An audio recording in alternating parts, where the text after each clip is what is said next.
J'ai un souvenir d'enfance avec les piments qui m'a marqué un peu à vie.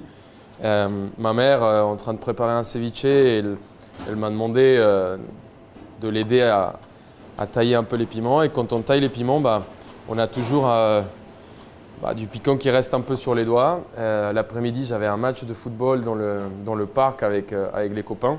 Et je transpirais et en fin de match, je me gratte un peu. On a gagné le match, mais je pleurais, j'étais en train de pleurer et chialer. Et mes amis ne comprenaient pas pourquoi je chialais tout le temps alors qu'on avait gagné le match. Et ouais, ça m'a marqué à vie. Je suis passé un peu pour un fou ce jour-là. Bonjour, je m'appelle Juan Arbeláez et aujourd'hui pour Brut, on va faire le canard à l'orange. Cette recette me ressemble vraiment parce que c'est mon rêve d'enfance d'être cuisinier un jour en France. Ce petit Colombien qui a décidé de partir un jour de Bogota.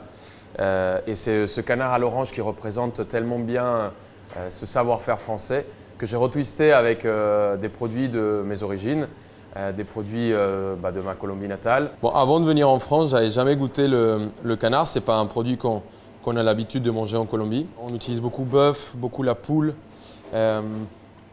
beaucoup le cochon. Mais c'est vrai que le canard ne fait vraiment pas partie du menu colombien.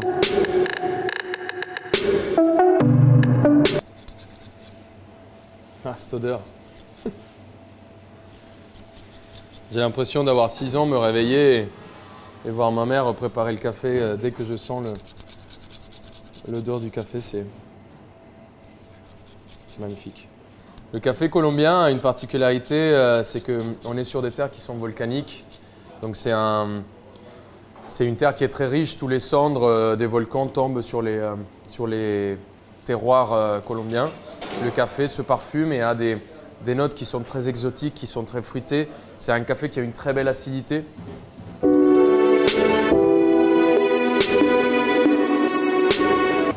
J'ai tous les parfums et tous les odeurs.